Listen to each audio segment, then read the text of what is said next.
Hello, നമ്മളുടെ ഇന്നത്തെ special കക്കയിറച്ചിയാണ്. പല നാട്ടിലും പല പേരാണ് അറിയപ്പെടുന്നത്. അപ്പോൾ അതൊന്ന് പറയാം. അവിടേക്ക് എന്താ പറയണത് നിങ്ങളുടെ നാട്ടിലൊക്കെ ഒന്ന് കമൻറ്റ് ചെയ്യാം കേട്ടോ. അപ്പോൾ ഇതൊന്ന് ഞങ്ങൾ എങ്ങനെയാണ് വെക്കുന്നത് എന്നുള്ള രീതി പരിചയപ്പെടുത്തി തരാം. പാകം ചെയ്യുന്നത്, അപ്പോൾ ഇതിൻ്റെ അകത്ത് വേസ്റ്റ് ഉണ്ട്. ആ വേസ്റ്റ് കളയണം, അല്ലെങ്കിൽ വയറിനൊക്കെ ഭയങ്കര ഡേഞ്ചറാണ്. വന്നാൽ ബുദ്ധിമുട്ടാണ്, വയറുവേദനയൊക്കെ ഉണ്ടാവും. എന്നിട്ട് നന്നായി കഴുകി വാരി എടുത്ത് വയ്ക്കാം. എല്ലാവരും ചിന്തിക്കും എല്ലാ ദിവസവും ഇത് തന്നെയാണ് പണി ഇതല്ല കേട്ടോ. ഞാനൊരു ഡാൻസ് ടീച്ചറാണ്. അത് തന്നെയല്ല, ഞാനൊരു യൂട്യൂബ് ചാനൽ എടുത്തിട്ടുണ്ട്, കൊയിലാണ്ടിക്കാരി എന്നാണ്. അപ്പോൾ എന്തായാലും നമ്മൾ ഷോർട്സ് ആയിട്ടും വീഡിയോസ് ആയിട്ടും നമ്മൾ അതിനകത്ത് ഇടണമല്ലോ. അപ്പോൾ നമ്മളുടെ ചട്ടിയിൽ നമ്മൾ കക്കയിറച്ചിയൊക്കെ കഴുകി വാരി വെച്ചിട്ടുണ്ട്. അതിന് ശേഷം ഒരു 3-4 പച്ചമുളക് എടുക്കുക. പച്ചമുളക് നന്നായി കീറിയിടുക. എന്നിട്ട് അതിന് വേണ്ട ഇൻഗ്രീഡിയൻസ് ഉണ്ട്. കുറച്ച് വെളുത്തുള്ളി, ഇഞ്ചി. ഇത് നല്ല ഇടികല്ലിലിട്ട് ചതച്ചെടുത്ത് നല്ലോണം ചതച്ചെടുക്കുക. അതിൻ്റെ സത്തുകൾ അതിനകത്ത് പിടിക്കണം. ഞാൻ എൻ്റെ വീട്ടിലും കൂടിയല്ലേ നിൽക്കുന്നത്. അവധിക്കാലം ആയതുകൊണ്ട് വീട്ടിൽ വന്നതാണ്. അപ്പോൾ വീട്ടിൽ കക്കയിറച്ചി വാങ്ങിയപ്പോൾ എന്തായാലും ഞാൻ ഇതൊക്കെ കാണിക്കാമല്ലോ. നമ്മളുടെ സ്പെഷ്യലല്ലേ ഇതൊക്കെ.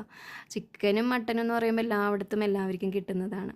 അപ്പോൾ ചതച്ച് വെച്ച ഇൻഗ്രീഡിയൻസൊക്കെ ഇട്ട് അതിന് ശേഷം ഉപ്പിട്ട് കുരുമുളകിട്ട് അടച്ച് വേവിക്കാൻ വെച്ചു. ഒരു തള വന്നതിനപ്പോഴാണ് ഞാൻ വിചാരിച്ചത് മഞ്ഞൾപ്പൊടി ഇട്ടിട്ടില്ല. അങ്ങനെ മഞ്ഞൾപ്പൊടി ഇട്ട് നന്നായിട്ട് വേവിച്ചു. പിന്നെ ഒന്ന് മൂടി വെച്ചു. അത് വെള്ളം നന്നായിട്ട് വറ്റണം.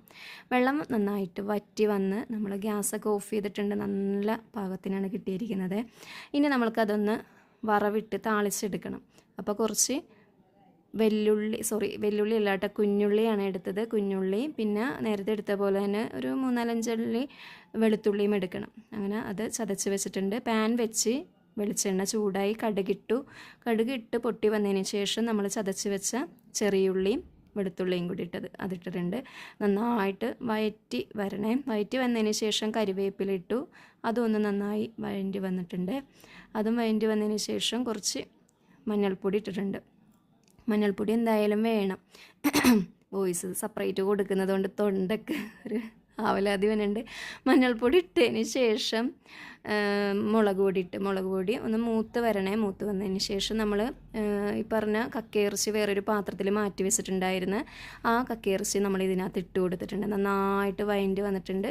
ലാസ്റ്റ് നമ്മളെന്ത് വേണം, പൊടിച്ച ഗരം മസാല ഉണ്ട്, അതിട്ട് കൊടുക്കാം. അപ്പോഴാണ് ഏട്ടൻ പറഞ്ഞത് ഞാൻ കുറച്ച് നേരം ഇളക്കാമെന്ന്. അങ്ങനെ ഇളക്കിക്കൊണ്ടിരിക്കുന്ന സമയത്ത് ഞാൻ എന്ത് പറഞ്ഞ്, ഒരു മാങ്ങയുണ്ട്, മാങ്ങ ചെത്തി പൂളി ഞാനും ഏട്ടനും കഴിച്ചു. അപ്പോൾ കുറച്ച് വെളിച്ചെണ്ണ പോരാന്നൊക്കെ പറയുന്നുണ്ട്. അങ്ങനെ വെളിച്ചെണ്ണയൊക്കെ ഒഴിച്ചു കൊടുത്തിട്ടുണ്ട്. അങ്ങനെ ലാസ്റ്റ് ഞങ്ങളുടെ ടേസ്റ്റ് നോക്കാൻ വേണ്ടി മോൻ വന്നിട്ടുണ്ട്. മോൻ പറഞ്ഞ് സൂപ്പറായിട്ടുണ്ട് അമ്മേ, സൂപ്പർ അടിപൊളിയാണെന്നൊക്കെ പറഞ്ഞ്. അങ്ങനെ നമ്മളുടെ ഈ കക്കയിറച്ചി എല്ലാവർക്കും ഇഷ്ടമായെങ്കിൽ ഒന്ന് കമൻറ്റ് ചെയ്യാം.